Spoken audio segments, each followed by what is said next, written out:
Okay, we are in part 5 of our introduction to Joshua, and I'd like to say we're going to finish today with our introduction. We'll see. Again, we are looking diligently in the first 5 books of the Bible to set up the going into the land. It's not just a story that happened. It is a story that is a continuation of God's plan, and that's what we're trying to pick up. And so last week we looked at Cain's story. Cain spilt his brother's blood on the ground, on the land, and he corrupted his relationship.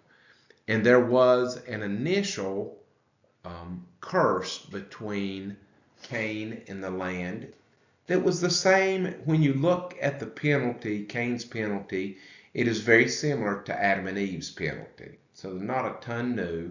But we did see where God gave some grace to Cain. Cain had a son.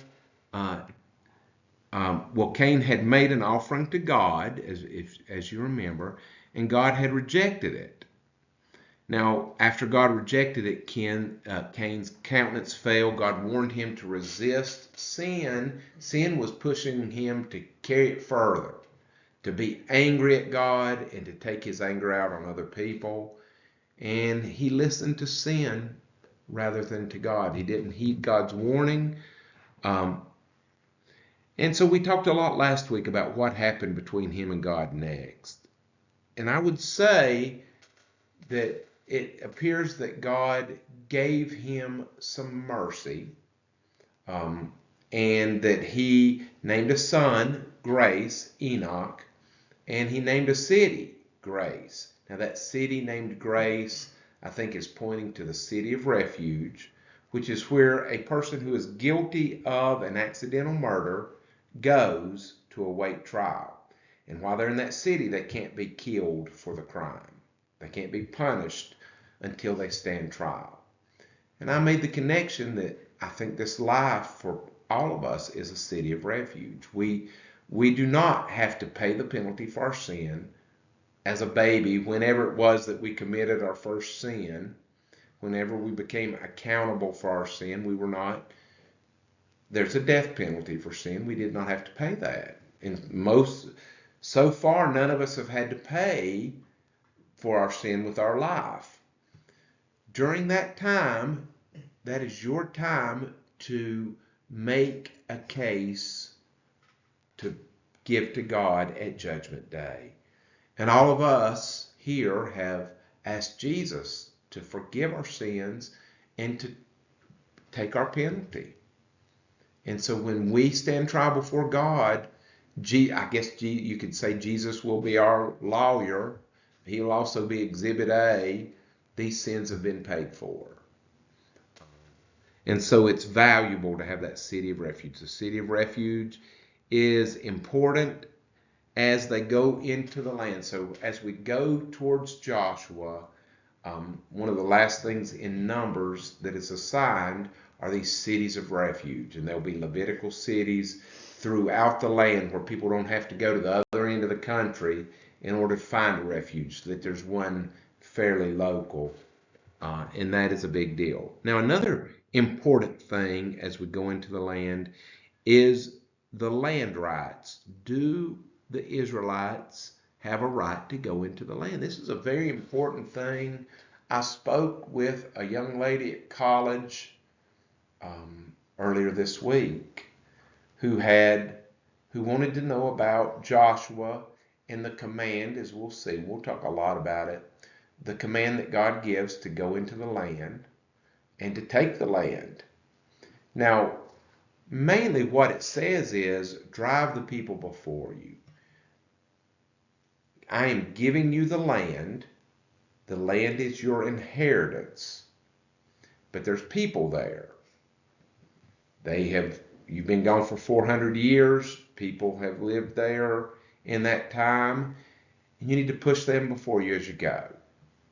You don't want to intermarry with them. You don't want to intermingle with them because they worship other gods. And if you marry women that worship other gods, you're going to find yourself worshiping other gods. So it's important that they're gone. And what we see, and this is just, foreshadowing what we're going to learn later, those Canaanites in the land of Canaan have three choices.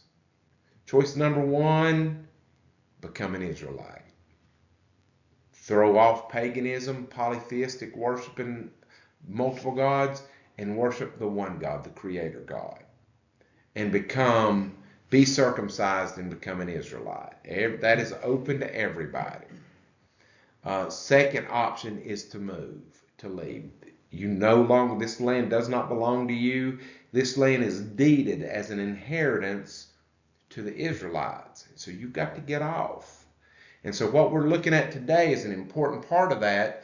Legal in the ancient way that they did legal documents, there are land rights that they have in the land of Canaan. And then the third possibility is the one that everybody focuses on, and that is if they don't leave, you've got to violently move them.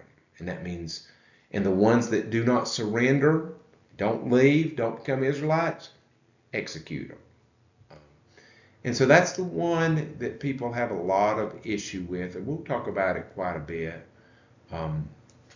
as we go through that. But let's start in Genesis chapter 12. So, God called Abraham in Genesis chapter 12, verse 1.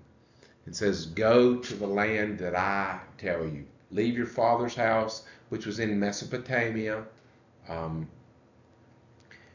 The chapter right before this was the Tower of Babel. Babel was Babylon. Babylon was in Mesopotamia. And the way the Bible says it is that God confused the languages there, and so people began to move away from Babylon. Rather than collect in one place, God had said the blessing of mankind was to spread out and fill the land. And they were doing the opposite. They were collecting in one place. So God disrupted their land, and there began to be a great migration. Now, what's interesting, in science, in archaeology, as they look back about this time in human history, there was a great migration of people from Mesopotamia. Let's see, for y'all, Mesopotamia would be here. They moved along the Fertile Crescent down towards the land of Canaan. And so Abraham was part of that great migration of peoples. So he was a Mesopotamian, if you will, a Babylonian that was moved by the dispersion of the language. He goes to the land that God directs him. And then in verse 7, God says, I'm going to start a work in you. I will bless those who bless you, those that hear your message, who agree with you, who come to faith in me, and I will curse those who curse you. So the people that find enmity with you will make themselves an enemy of me. And I think that is still a true thing. And then he goes on to say, to your descendants, I give this land. And so he is standing in what will later be called Shechem. He's about 39 miles north of Jerusalem, and this promise is made standing on the shoulder of Mount Ebal.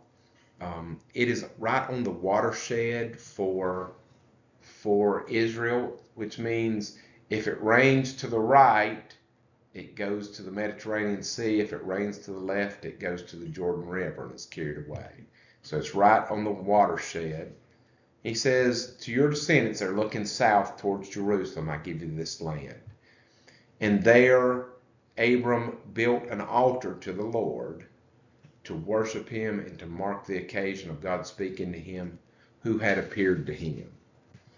And so that is the first of the promises that the land belongs to them. Now, very important point in understanding the way land rights worked in the ancient world at the time that Abraham lived, which would have been, we think Abraham lived about 1800 BC. So it would be in the late Bronze Age. And at that time, basically, there were not private land ownership. The kings the ruling kings owned the land, and they also owned the people, basically, in effect. Not exactly like slavery, but the king was the father, and all the people under the king was his family. So in the same way that a father would own everything and be in charge of taking care of everybody, in that way the ancient kings were thought of as the owners of things.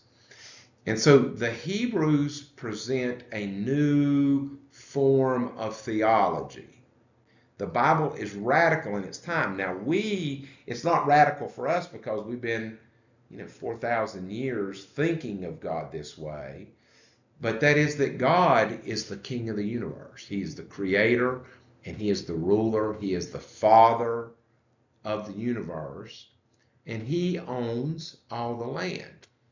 So in the ancient world, a king would often, when he made a peace treaty with people, a covenant that we will be at peace. You will not wage war on me as king, and I won't wage war as king on you. He would give land. That was a common way to make a treaty with people in the ancient world. We have found treaties that are structured very much like the covenants in the Bible, between a big king. We would say the fancy word is a suzerain king, but a big empire king, and then the under kings that would be a vassal. So every walled city, when you had a military and could defend your town, would have a king. And so some of them were little bitty cities, little bitty kings, and some of them were massive cities that controlled a lot of kings. So the model for the Bible is that God is the biggest of the kings, and all the other kings of the earth are under kings, vassal kings to him. And so when Yahweh appeared to Abraham and gives the land, he is making a peace treaty with them. Why is a peace treaty necessary? Why should the king, God, make any kind of peace treaty with mankind? Why do you make a peace treaty? Why would anybody make a peace treaty? Because there has been war and to keep peace. When we sin, and it's an Old Testament understanding of what sin is. We don't think so much this way anymore. But the Old Testament understanding is, think back to Cain. What was the metaphor for sin for Cain? You violently killed your brother. You spilled his blood on the land. It has saturated the land. It has corrupted the relationship between God and man. It can't be taken back. It's permanent. And so what does God do? He makes a peace treaty because man, by sinning, has declared war on God. What would happen? What happens when we refuse to pay taxes on our land?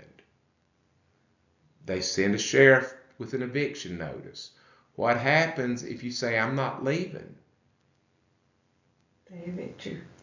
If they can. What happens if you have a machine gun?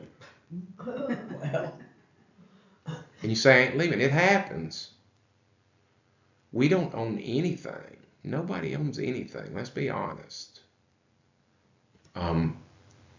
And so you see, that's what's going on. So man has declared, in not giving full allegiance to God, we have declared war on God. That's the Old Testament understanding. And so God makes a peace treaty, and as part of that peace treaty, he gives the land. And it makes a lot of sense when you think about, in the ancient understanding, that's what's more permanent than the land, than property. And that's still true. Now, we now know plate tectonics and their subduction and induction and all volcanic rift valleys and all that plate tectonic stuff. We know that, but that takes millions of years to happen, so it feels permanent anyway. What's more permanent than land? So they would give land as a symbol of the peace. As long as this land that I'm giving you exists, may we be at peace. That's the symbolism there. And God's doing the same thing. The big king is picking an agent to say, I'm giving you a land as a part of our peace treaty, as our covenant together. Now, what's interesting is God does not make a covenant with him here. He promises the land. It is later that he will actually make that covenant peace treaty. Because he's giving it to his descendants. Yes. Now, an interesting thing about that word descendants. In Hebrew, it is, Zarah? But it is a seed, is literally your seed, and the term is masculine singular.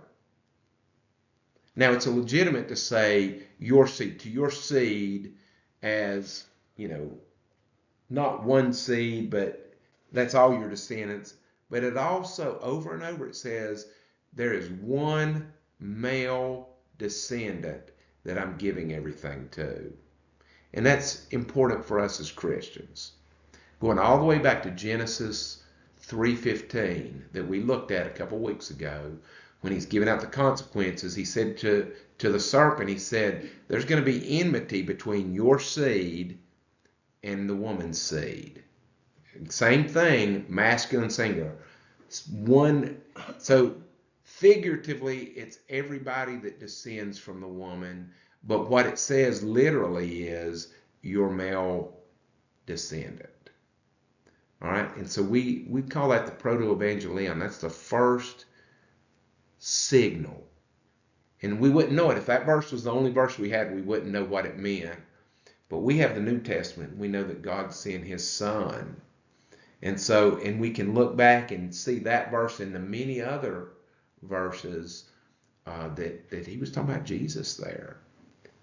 There's going to be enmity between the legacy of evil that the serpent has said, disobedience, and between the one who will come. And that male seed will crush your head, will break the power of sin one day.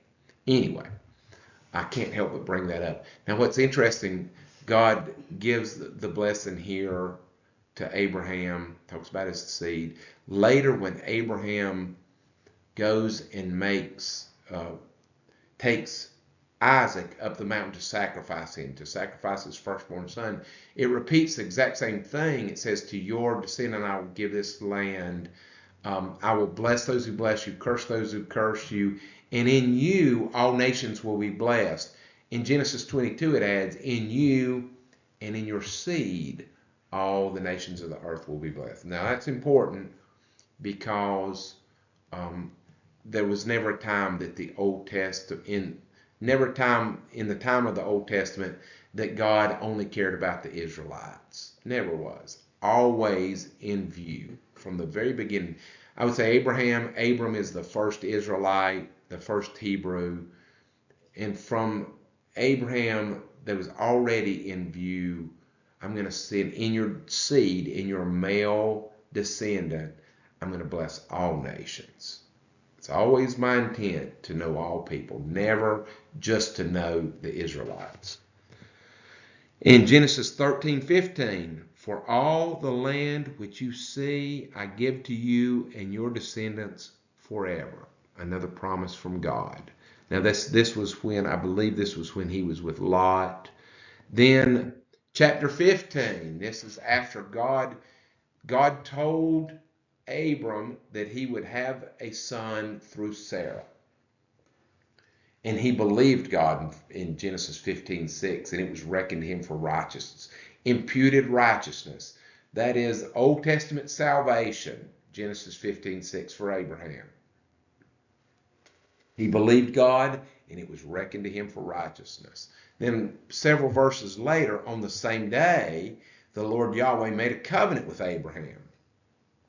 Did not make a covenant in chapter 12, no peace treaty.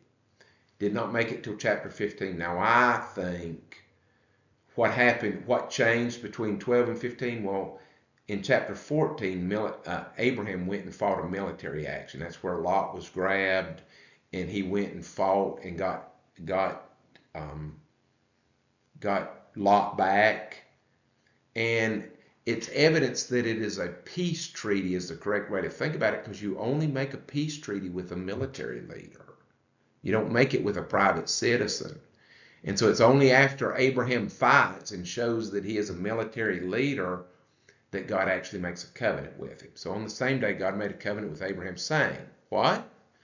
To your seed, again, masculine singular, but it's fair to translate, to your descendants, I have given this land from the river of Egypt to the great river, the river Euphrates. All this land. Now, an important technical point about the end of times. God makes promise that the borders of Israel will go to the Euphrates River. It has never gone that far. So one of the things that is going to happen before time ends is that Israel is going to expand, and that's all the way to Iraq. They're going to have to go all the way to Iraq. So that means Jordan, Syria will have to be absorbed at some point. So that's going to be rough for everybody. I'm just telling you. Seems like that's a lot of territory to absorb, but it has never happened. And God, I don't believe God lies. I believe sometimes because we see so little, we don't understand what God is saying because we have no concept of how things could be the way that God says. Well, sometimes the Bible is confusing to us in that way, but it seems, does that seem clear to y'all? That there is still some territory to be gained before God has fulfilled his promises to Israel. Then again in chapter 17, so this is the situation where God appears to Abraham. By this time I think he's called Abraham, or maybe it's in chapter 17 he's named Abraham. But he's waited 12 years and Ishmael has been born, 13 years. And Ishmael is a young man about bar mitzvah age, and God appears again. And so Abraham says, Lord, listen, I'm 87 years old now. Can y'all feel that? 87? And how about we just make Ishmael the son of promise through Hagar? Because legally, he's my legal son. Why don't we make him there? And God said, no. God says, I'm going to do a miracle. You and Sarah, through your bodies, we're going to have a son, a promised son. Now, what? Man can't do that. Man can't figure that out, but God can do it. And Abraham is laying face down, talking to God. So that reverent. And he just busts out laughing. He laughs because it is so unbelievable. And in one of the wordplay ironies of the Bible, what do they name the son? Yitzchak in Hebrew, and it means laughter. And then again, there's a story in chapter 18 where Sarah also laughs because she's like, are you kidding me? No way. And she laughs. And so in irony, they name their son Laughter. Isaac means laughter. But in verse 17, after Abraham has laughed at God, God says, also, I give to you and your descendants after you the land in which you are a stranger, all the land of Canaan, as an everlasting possession. I will be their God. And so as the Israelites go into the land, I mean, this is important. They believe that land is theirs. That God, who has the right to give land, after all, who made the land? It was God. Had given it to them, that it was legally theirs. Remembering God's salvation. So a related scripture is in Deuteronomy 11:1. We've got several verses here in this. This is an important passage. Therefore, this is Moses talking to the Israelites. They're standing on the banks of the Jordan River on the eastern side, preparing to go into the land of Canaan. He says, therefore, you shall love Yahweh your God, keep his charge, his statutes, his judgments, his commandments always. Know today that I do not speak with your children who have not known and who have not seen the chastening of the Lord your God, his greatness and his mighty hand, his outstretched arms, his signs, his acts, which he did in the midst of Egypt to the Pharaoh, king of Egypt, and to all of his lands. They haven't seen that. You've seen that. Sorry. That's PA, so that must mean your lawnmower's ready. All right, verse 4. Your children have not seen what God did to the army of Egypt, to their horses and chariots, how he made the waters of the Red Sea overflow them as they pursued you, and how Yahweh has destroyed them to this day. What he did for you in the wilderness until you came to this place. And so, part of this is recalling what God has done as they standing, preparing to go into the book of Joshua, into the land. What he did to Dathan and Abiram, the sons of Eliab, the sons of Reuben, how the earth opened its mouth and swallowed them up, their household tents and all substance that was in their possession in the midst of Israel. So that was at Kadesh when they sent the spies in, and 10 of the spies came back and said, no way we can take the land of Canaan. They're too big. They're fortified cities. They've got chariots, giant warriors. We can't do it. And a section of them rebelled and were leading a movement to go back. And God punished them, opened its mouth to swallow them whole. Possess the land. You will possess the land. But your eyes have seen every great act of Yahweh which he did. Therefore, you shall keep every command which I command you today, that you may be strong and go in and possess the land which you crossed over to possess. Now, that word cross over, we've said it before, is avar, and I believe that's where the name Hebrew comes from, the Avaru. The ones that have crossed over, they crossed over the Red Sea, leaving Egypt. They crossed over the wilderness for 40 years, and they are about to cross over the Jordan River back into the land. And so that term defines the wilderness wandering and their journey from slavery to the promised land, to salvation, if you will, figuratively. And that you prolong your days in the land. Follow God, and you will live long, healthy lives, which the Lord swore to give your fathers. So this Joshua is the fulfillment of a promise. To them and their descendants, a land flowing with milk and honey.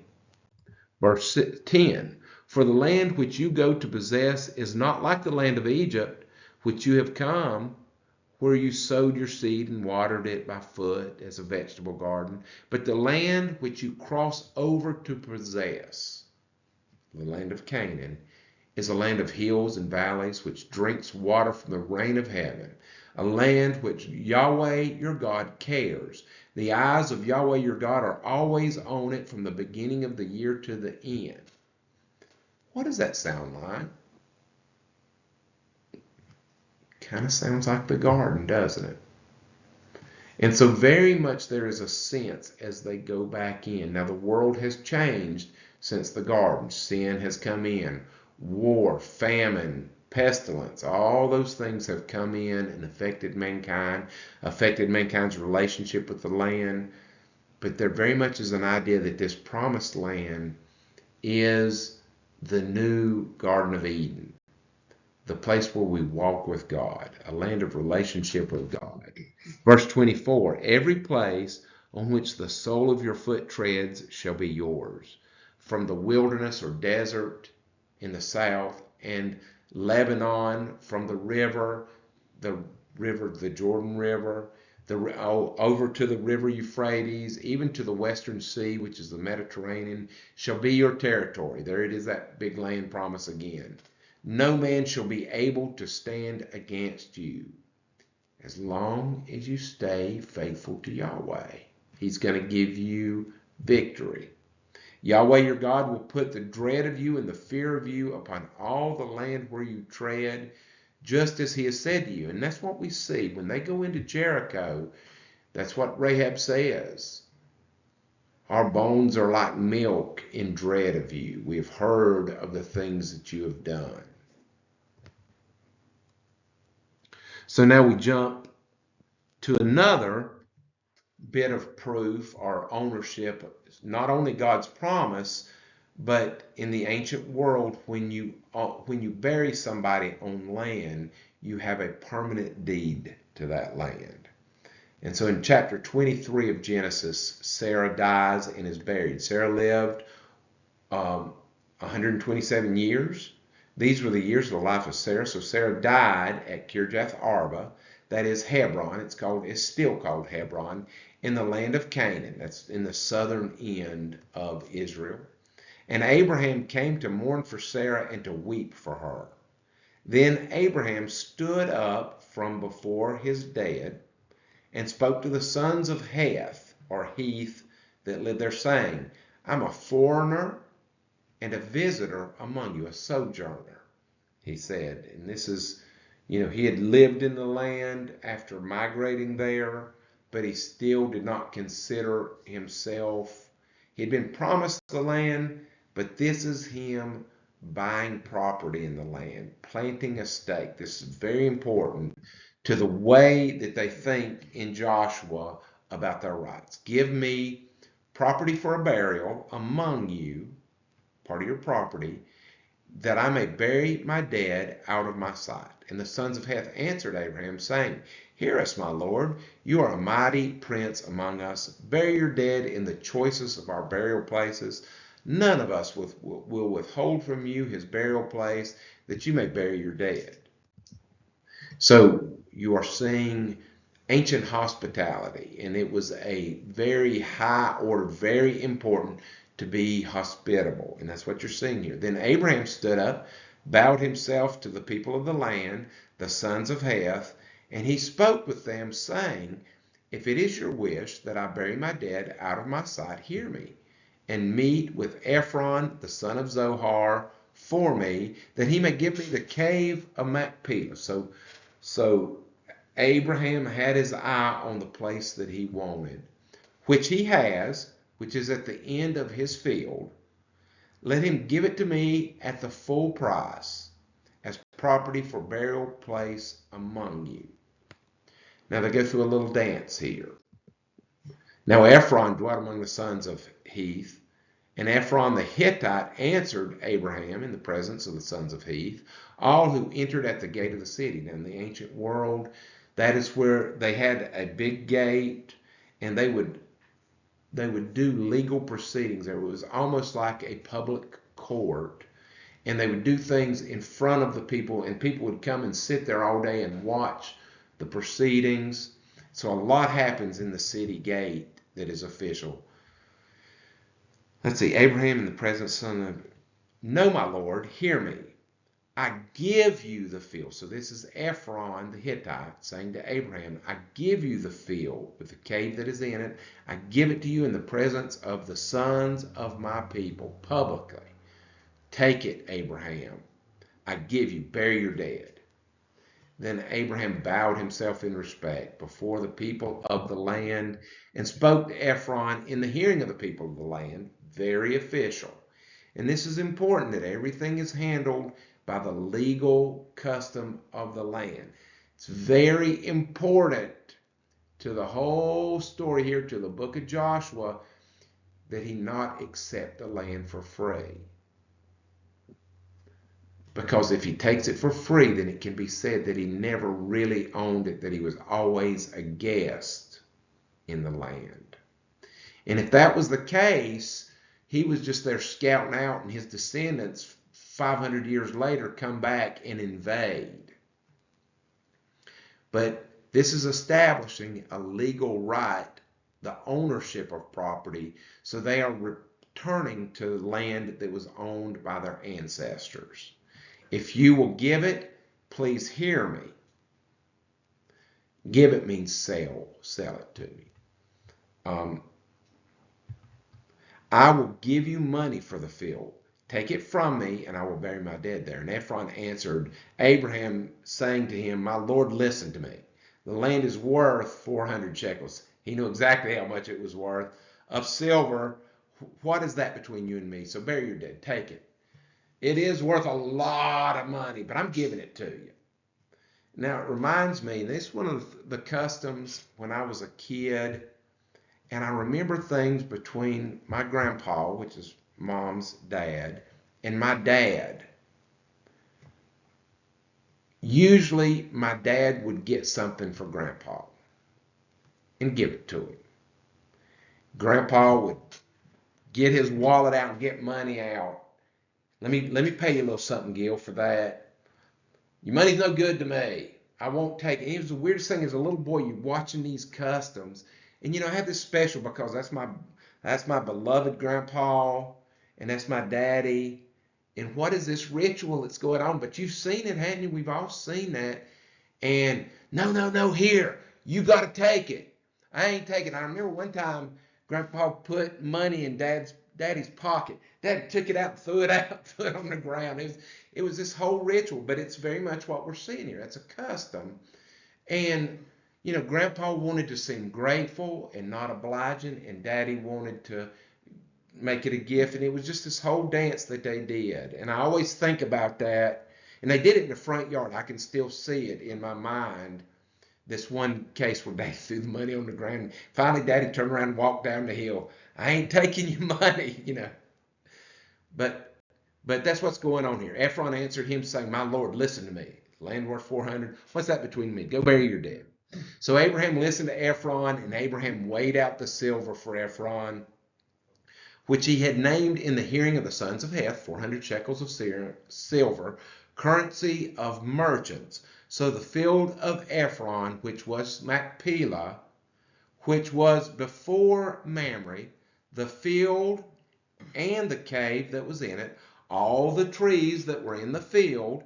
And so this is like, when you buy property on your deed, they have the legal designation. It's what we're seeing. We're seeing a legal document embedded in the scripture here, that this is the legal right of the people, which were in all the surrounding borders, were deeded. Goes on to Abraham as possession in the presence of the sons of Heth before all who went to the gate of the city. Every I was dotted, every T was crossed here. And after this, Abraham buried Sarah, his wife, in the cave of the field of Machpelah before Mamre, that is Hebron, in the land of Canaan. So the field and the cave that is in it were deeded to Abraham by the sons of Heth as property for burial.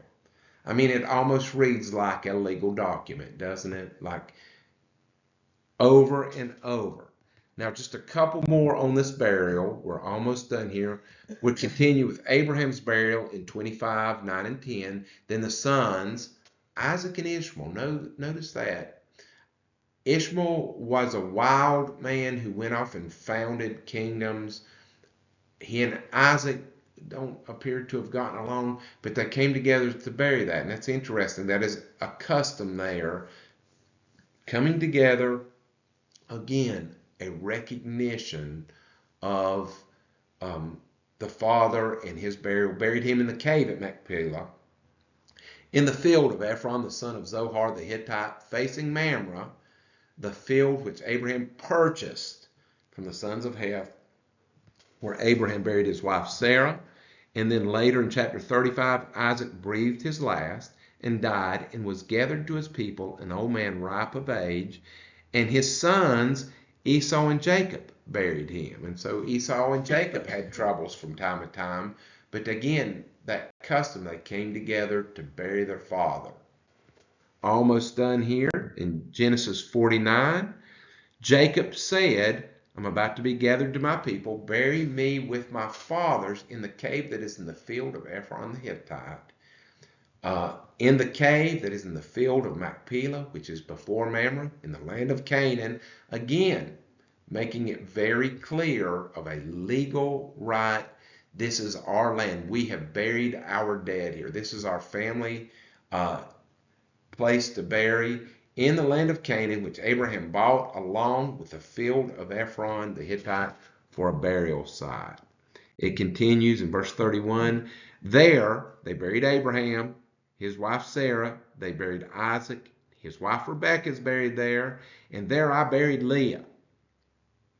Isn't that interesting that they talk about Leah? You know, I make the case that Leah, being the first wife, being the wife that gives him 7 sons, including Judah, is God's choice for his wife. Notice Leah is the one that gets buried in the family burial plot, and not Rachel, not Zilpah and Bilhah. The field and the cave that is in it purchased from the sons of Heth. And then finally, in Genesis 50,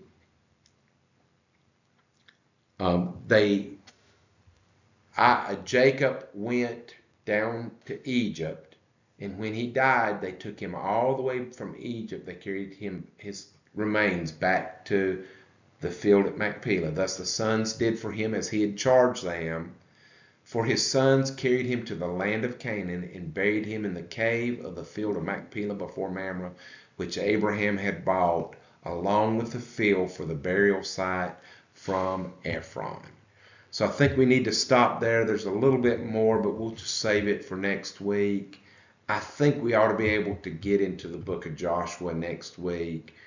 But very important that the Israelites come back to the land of Canaan feeling that they are the legal inheritors of that land, that God, who owns all land, has covenanted, treated for them to have that land. In addition, they have legal rights in the land. They're not invaders. That's very important. When people view the command to people that don't leave and don't surrender to execute all of them, execute prisoners, they are thinking of that as something that an invader would do. And I think it's very important to realize that this is an inheritance. They are returning to a family property that they are legal owners. And the people that are there are illegal. They are squatters in the land. They do not belong there, and they do not have legal rights to be there.